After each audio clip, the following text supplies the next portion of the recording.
Hi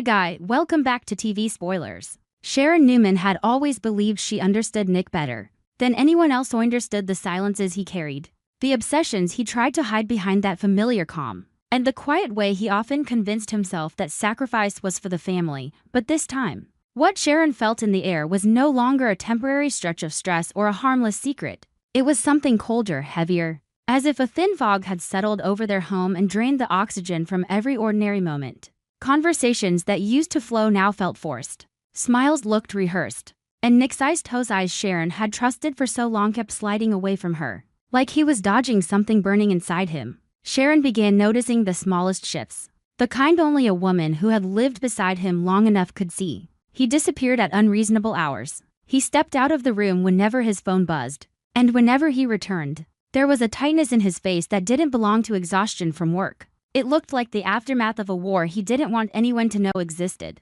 At first, Sharon tried to talk herself out of it. She told herself Nick was under pressure, that the Newman name came with invisible battles that could grind anyone down.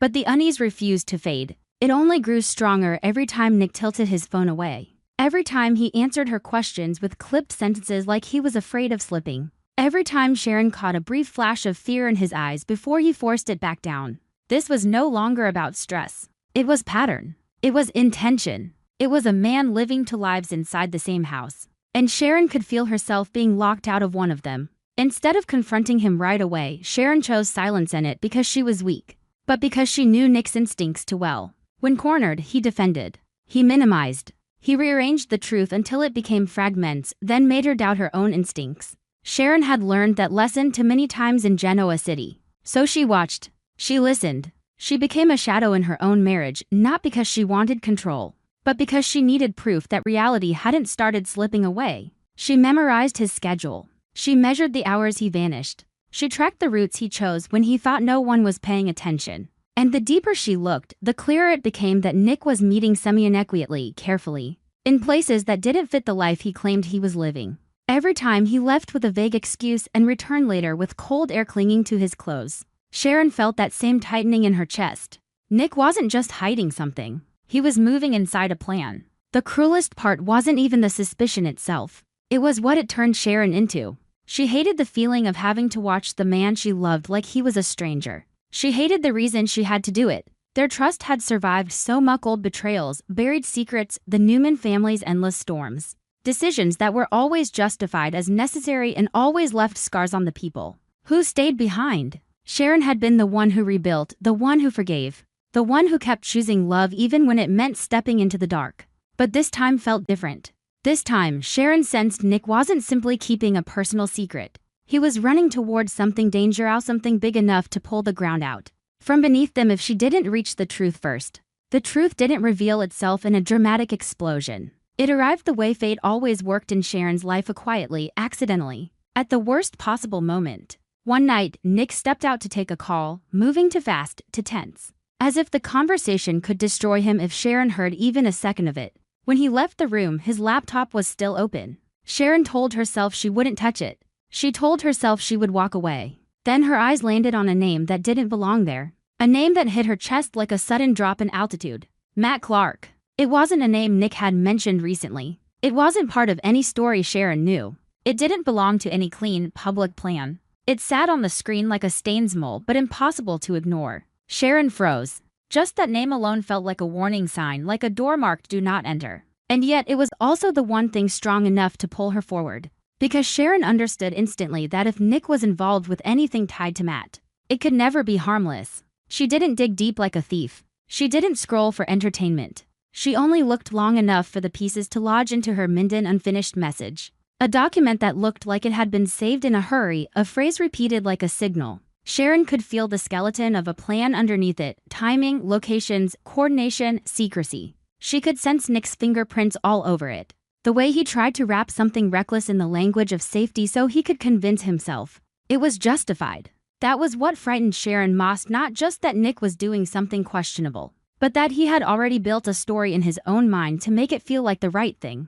And Sharon didn't need to judge it yet. She needed to understand it. She needed to know what Nick was actually doing and why he couldn't say a word to her. From that moment, Sharon's thoughts became a tight, relentless thread. Every late-night absence, every stiff answer, every sudden silence, everything connected back to that same center, Matt Clark. Sharon didn't know the full shape of the plan, but she felt its weight. She felt the danger in it. Matt Clark wasn't a name that floated into someone's world without consequences. And if Nick was involved, it meant he had stepped into something he believed he had to carry Alani, something so serious that he was willing to risk their marriage just to keep it hidden. Sharon's fear deepened when she realized Nick wasn't alone in this. For a moment she had clung to the hope that this was Nick's private spiral. One mistake she could pull him out of before it became irreversible. But then came the moment that shattered that hope completely. A late afternoon. A hallway. A door slightly open. Nick's voice, low and controlled, and another voice Sharon would recognize anywhere. Jack. Sharon stopped so suddenly it felt like the world snapped around her. Jack Abbott wasn't her enemy in the obvious way. He wasn't a stranger. He was someone Sharon had learned to treat as complicated. Someone who lived in the same ecosystem of power, secrets, and shifting alliances. But if Jack was involved, this wasn't just Nick being impulsive. This was a partnership. An agreement. A deliberate choice made by two men, and Sharon had been excluded like she didn't deserve to know what was about to affect her life. Sharon didn't catch every word, but she heard enough. She heard Matt Clark's name. She heard the tense pressure in Nick's tone. She heard the way Jack responded, in it surprised, not confused, but present, engaged, participating. There were phrases swallowed mid-sentence, pauses that sounded like caution. Careful wording that only existed when someone was afraid of being overheard. And that caution told Sharon everything. They weren't hiding a small truth. They were guarding something explosive. When Sharon finally stepped out of the shadows and confronted Nick, she wasn't the woman who only needed reassurance to breathe again. She was the woman who had felt the foundation of her trust being hollowed out from the inside. Nick tried to deny it at first, reflexively. Like he could control the damage by controlling the story. He tried to make it sound like misunderstanding, like stress. Like Sharon was reading too much into nothing. But Sharon didn't come for comfort. She came with fragments of proof, sharp enough to slice through the disguise. And Nick hesitated. That hesitation was the truth. Not anger at being watched. Not frustration at being doubted.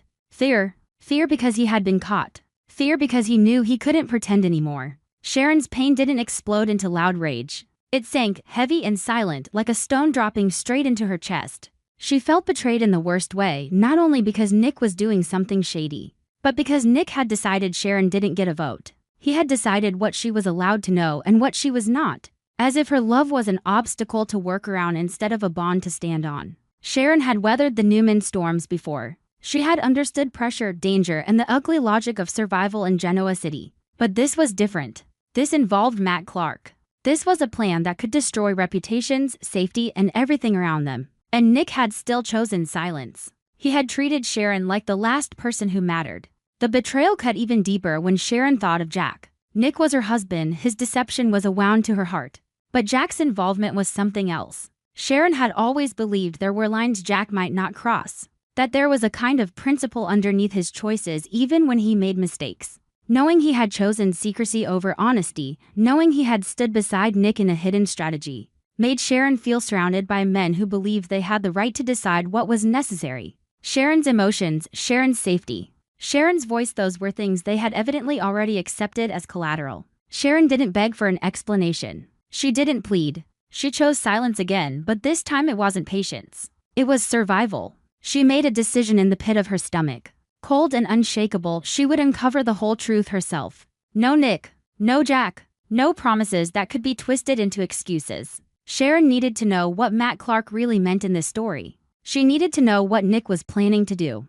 And what the fallout would be when it inevitably unraveled. Because Sharon understood something terrifying against a plan like this began. It didn't stop just because someone discovered it. It only became more dangerous. Nick would keep moving forward.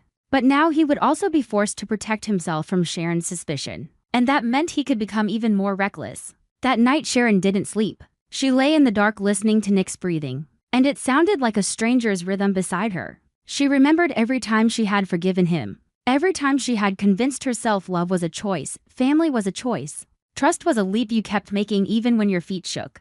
But she couldn't ignore the new truth settling into her bones. She couldn't leap blindly again.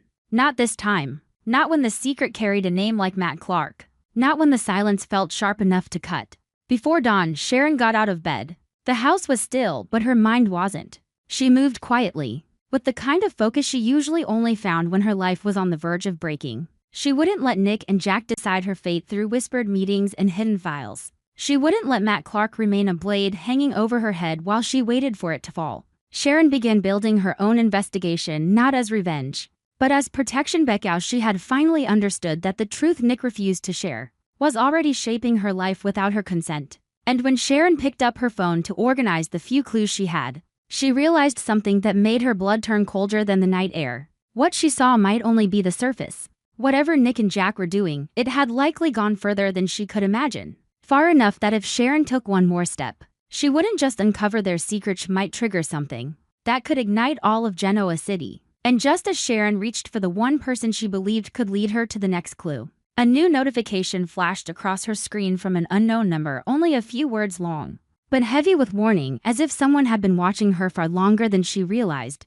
On our TV Spoilers channel, I always seek content inspiration for each video by compiling short video clips to analyze and offer my personal opinions. This channel specializes in analyzing, theorizing, and discussing plot points in the Young and the Restless series from the perspective of a longtime fan. Through this, viewers can gain deeper, more objective, and more interesting perspectives. Subscribe to the channel to stay updated on the latest news about the Young and the Restless series.